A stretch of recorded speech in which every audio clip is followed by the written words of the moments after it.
सभी को मेरा नमस्कार, जय श्री माता जी। मैं दूसरी वीडियो इसलिए बना रही हूँ कि बहुत समय से ये भी प्रश्न पड़ा हुआ था कि दीदी आप बताएं कि निर्विकल्प समाधि क्या, निर्विकल्प क्या है। मैं जानती हूँ कि बहुत सारे ज्ञानी लोग हैं, जब इस वीडियो को देखेंगे तो बोलेंगे अरे निर्विकल्प के बारे में भी अभी लोगों को नहीं पता है, नहीं पता होता है। कुछ शब्द ऐसे होते हैं जिनको लोग नहीं पकड़ पाते हैं। तो मैं आपको बताती हूँ। पहले तो देखिए, विकल्प होता है, सविकल्प होता है और निर्विकल्प होता है। ठीक है। जब हम कोई भी चीज़ को लेकर के हम जब पूजा पाठ, तपस्या, ध्यान, हवन इत्यादि करते हैं तो वह एक विकल्प होता है, एक संकल्प ले लेते हैं ना कि हमारा ये इस चीज़ के लिए हमने ये चीज़ करनी है, हमने ऐसे ऐसे अपनी चीज़ों को पूरा करना है और हमने एक संकल्प लिया हुआ है।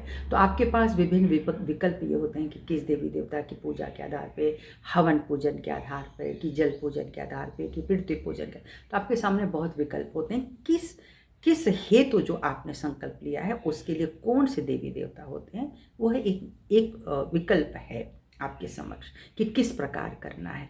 जब हम आते हैं कि जो सविकल्प है उसमें भी यही चीज़ है कि जब आप किसी विग्रह के साथ करते हैं, आपके समक्ष एक पता चल जाता है कि हमने आज विष्णु पूजा करनी है, तो आप जो है जब घर का गृह का आप जब प्रयोजन करते हैं, गृह प्रवेश करते हैं, तो आप भगवान श्री विष्णु का आह्वान करते हैं, फिर माँ लक्ष्मी का आह्वान करते हैं, उससे गणपति जी का आह्वान करते हैं। इसी तरह से हर एक जो प्रयोजन हमारे जीवन का होता है उसके लिए हम पूजन करते हैं और देवी देवता, तो वो आपका सविकल्प हो जाता है, जो जिसको हम कहते हैं विग्रह के साथ पूजन करना।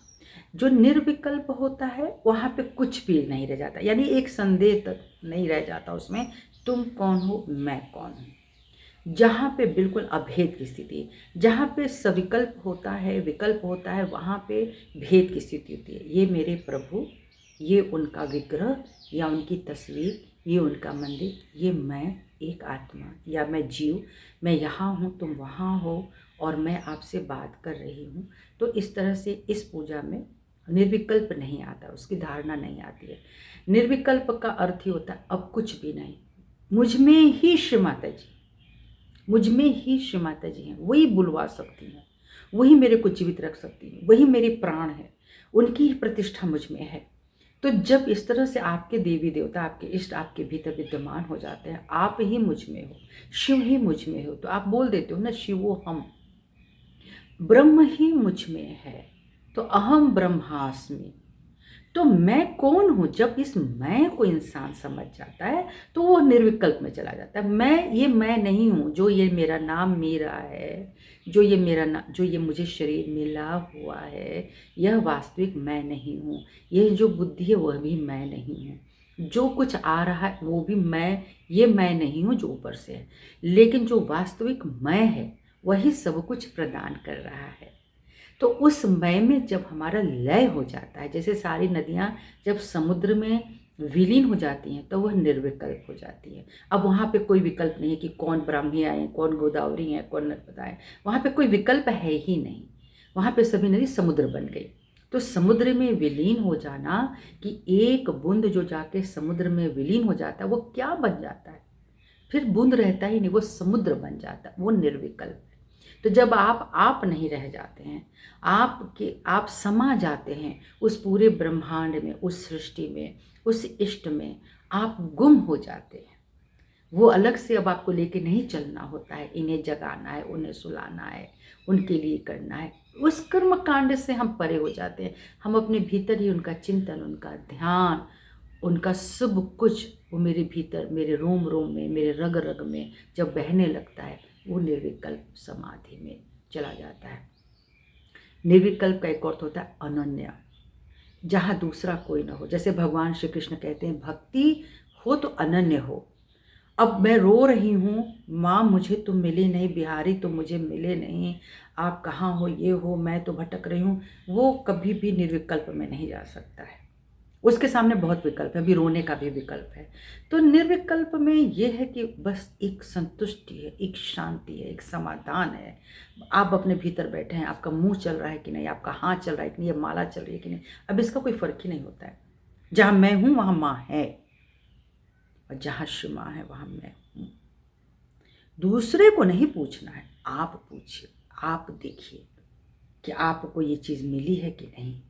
तो वह निर्विकल्प समाधि है। और वह निर्विकल्प बताया गया कि जब आप अपनी आज्ञा से उठ जाते हैं, सहस्त्रार में आ जाते हैं, तो फिर वो आप नहीं होते, आपके पास सहस्त्रार स्वामिनी है। इसके बाद जब आप पूरे ब्रह्मांड में विलीन होते हैं तो वो पूरी जो एक लयता होती है, एको अस्मिन् द्वितीयो नास्ति, दूसरा कोई है ही नहीं, तो हम अलर्ट हो जाते हैं।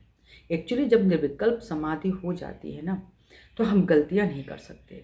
करना तो चाहते नहीं, वो एक अलग बात है। वो भी नहीं करना चाहता है जो विकल्प लेकर के चला है अपनी भक्ति को, जो सविकल्प में चला है अपनी भक्ति को लेकर के, जो मंदिरों में जा रहा है, वो ये थोड़ी सोच रहा है कि हम गलती करें। लेकिन फिर भी गलतियां हो रही हैं क्योंकि वो अद्वैत भाव नहीं आ रहा है, अभी द्वैत भाव है। आपने भगवान का पर्दा खींच दिया तो माने क्या भगवान सो गए, वो आपको देख नहीं रहे हैं?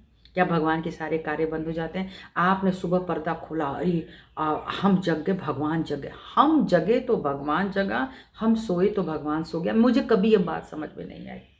ये जो लोग बताते हैं वो मेरे को कभी समझ में नहीं आता है। ईश्वर कब सोते हैं? हाँ, हम बराबर उन्हें न रटें, ये एक अलग बात है कि ईश्वर को हम तभी पुकारें, उस स्वरूप को हम तभी पुकारेंगे मुझे कोई कष्ट है। बाकी समय हम सुमिरन कर रहे हैं चुपचाप। हमको विग्रह मूर्त को ढकने उठाने उसकी कोई आवश्यकता पड़ती नहीं है कि वो मेरे भीतर निरंतर वो चल ही रहा है ना। वो फिर अनन्य है तो फिर तो बाहर से मुझे कुछ नहीं करना। मुझे तो यही समझ में आता है कि मेरे भीतर जब आप उतर गए, आप ही का सब कुछ है, तो फिर मैं क्या कर रहे हूँ, कैसे कर रहे हूँ, वो आपकी ही चालना बन जाए। आप ही रखो, आप ही समझो, आप ही देखो, तो फिर वो वही मेरे हिसाब से वही एक अनन्य भक्ति है जहाँ पे कर्म कांड धीरे धीरे समाप्त हो जाता है। तो जो लोग भी कर्म कांड करते हैं बहुत ज़्यादा उसमें पड़ जाते हैं, थोड़ा वहाँ पे द्वैत भाव आ जाता है और निर्विकल्प अद्वैत अवस्था की स्थिति है। चाहे जैसे मैं एक आत्मा आपसे बात कर रहे हैं, मुझे पता नहीं कि कौन सुनेगा इसको, कौन नहीं सुनेगा, लेकिन अगर सुन रहे हैं तो आप मेरे से भी अलग नहीं होंगे। आप सुनते सुनते मुझ में हो जाएंगे, मैं आप में ही हो जाऊंगी। तो फिर ये अनन्य हो गया। बाहर से कौन बोल रहा है? अगर मेरे कुछ शब्द आपके हृदय में उतर रहे हैं तो वो आप ही बोल रहे हो ना, क्योंकि वो आपको लग रहा हाँ हाँ बस बस ऐसे ही तो हम भी सोचते हैं। तो बस आप ही हो गए, वो आप ही की वाणी हो गई। तो ये जो अनन्य है, जो निर्विकल्प, अब लोग पूछते हैं कि निर्विकल्प प्राप्त कैसे किया जाए। इस निर्विकल्प को प्राप्त करने के लिए तो ये तो सच है कि समर्पण की बहुत आवश्यकता है। समर्पण भी किस प्रकार, ऐसा नहीं कि मैं आपके श्री चरणों में झुकी हूँ तो ये श्री चरण है, मैं झुकी हूँ, मैं उसी में विलीन हो जाऊँ। आप ही आप हैं। जब तक आप ही आप नहीं होंगे फिर हमारी भक्ति उस समाधि तक नहीं पहुँच पाएगी। तो सब कुछ हम मानते हैं, हम पूजन करते हैं, हम आरती अगरबत्ती सब करना शुरू करते हैं, लेकिन वह समर्पण माने कष्ट हो तो भी तू है, सुख हो तो भी तू है, तू ही देनमनहार है। ठीक है, तू ही लेवनहार है। हम बस सतर्क रहते हैं। हम ये जानना चाहते हैं कि आज कोई भी बात होती है ये मैंने किया होगा, मुझे बहुत अच्छा कुछ मिलता है कि प्रभु ये आपकी बड़ी कृपा है, पता नहीं हम इस योग्य थे भी कि नहीं। तो उसमें पूरी तरह से अपने को पिघला देना, दूध में पानी मिला देना, पानी में दूध मिला देना, दूध पानी में चीनी घोल देना, ये जो सारी चीज़ें कि घुल गया तो अब आप ऐसे देख के पता नहीं चलेगा एक गिलास में देख करके कि इसमें दूध में कितनी पानी मिला है, फिर उसमें चीनी भी मिली है कि नहीं। ये इसी तरह से अपने आप को समझना चाहिए, मुझ में ही सब मिला है, मैं ही सब में मिली हुई हूँ। तो थोड़ा सा चिंतन का भी और चेतना का फ़र्क होता है। जो लोग नहीं हो पा रहे हैं, बहुत परेशान हैं कि ये मेरे से नहीं होता, निर्विचारिता तो बनती ही नहीं है, निर्विकल्प की बात क्या है, तो फिर चेतना को ऊंचा ले आइए। जो नीचे चेतना फंसी हुई है कहीं देख लीजिए, वो मूलाधार चक्र में तो नहीं फंसी हुई है अभी। आप लोगों को देख करके भी क्या सोचते हैं, क्या विचार है, गलत चिंतन है, तो भी आपकी चेतना ऊपर होगी तो उसको खींच ले जाएगी ऊपर, चलो चलो हटो यहाँ से, है ना। वो आपका स्थान ही नहीं है। इसी तरह से आप अपने नाभि में देखेंगे कि आपकी चेतना कहाँ पे फंसी हुई है, घर द्वार ये वो दुनिया में, जो कहते हैं दसों दिशाएं हमारी माया में पड़ी हुई हैं, तो आप वहीं तो नहीं अटक जा रहे हैं रह करके।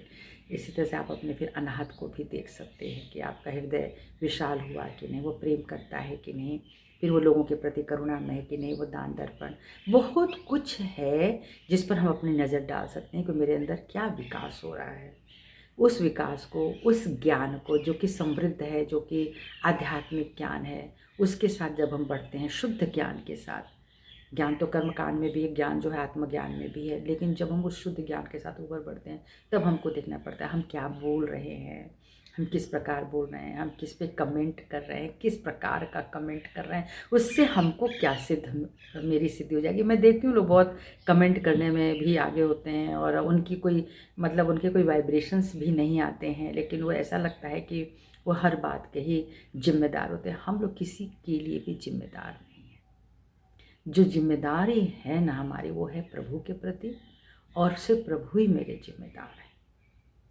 तो ये सब समझेंगे, सब कुछ छोड़ेंगे तो निश्चित ही निर्विचारिता भी मिलनी है, निर्विकल्प भी मिलता है, वह अनन्य भक्ति सभी को प्राप्त हो।